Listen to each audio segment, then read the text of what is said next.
writing this really huge novel. It's going to be filled with details of all sorts, and you're going to stop at every single object and define it the best way possible. It sounds like a good book you would read, right? But here's the thing. It's a novel. So a novel's main focus is for a progressing story, right? If it just focuses on the environment and not the story, the book's going to get stale really fast and your reader's going to get overwhelmed. So, what's the sensible solution? Your next sensible solution would be to clean up all of the unnecessary clutter. You're going to want to reinforce the ones you already have and remove the ones that do not provide any. The ones that are unnecessary must be removed, and the ones that are already there must be reinforced so that it helps bring in more, that's the word. One word. You're going to want to reinforce the ones you already have, and then take a step back. What you've just done is simplification. It's no different than tidying up your room, and more or less, life is easier right after that. But say this, what happens if you oversimplify? You're definitely going to be leaving a lot of gaps, but if it manages to link every single plot point together, you might be onto something. You're basically minimizing. Minimalism. That's exactly what it is. It's basically self-explanatory. Minimalism is trying to minimize everything while also churning out just about the same amount of content. How it works is that minimalism lets the brain interpret and fill in all of the blanks, while the one that is already there will provide all of the clues.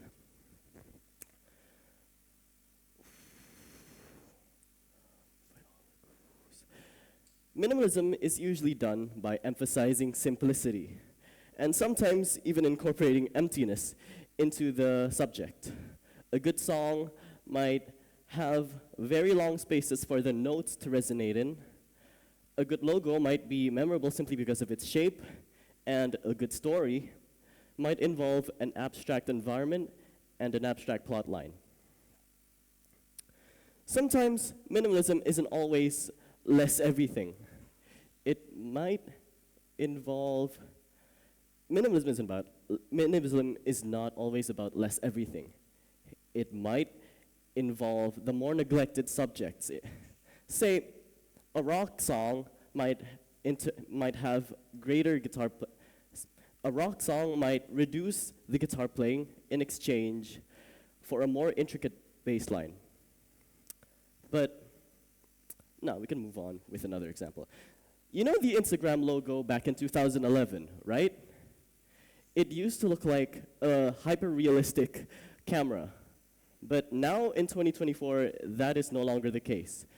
The Instagram logo is now consists of simply 3 elements: the body of the camera, the lens, and simply the peephole, or, well, the flash. We don't know what it is, but sure. Just that with 3 elements, our brain already interprets the pattern as a camera, which back then in 2011 is simply a hyper-realistic camera back then. But there's also one thing. The logo of the Instagram app also has bright colors, the pink and orange gradient. And since Instagram is a media hub for everything lively, and bright colors usually makes our brain interpret as anything lively, the color acts as a secret agent that links lively and Instagram all together.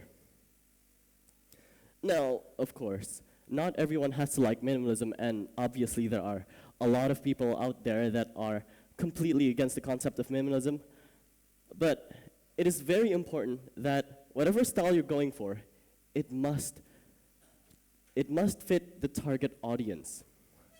Say, a thought that passed through me while writing a script is, why do essays have to be so long? Well, first of all, essays are made to present fact, right? And minimalism is used as an interpreter.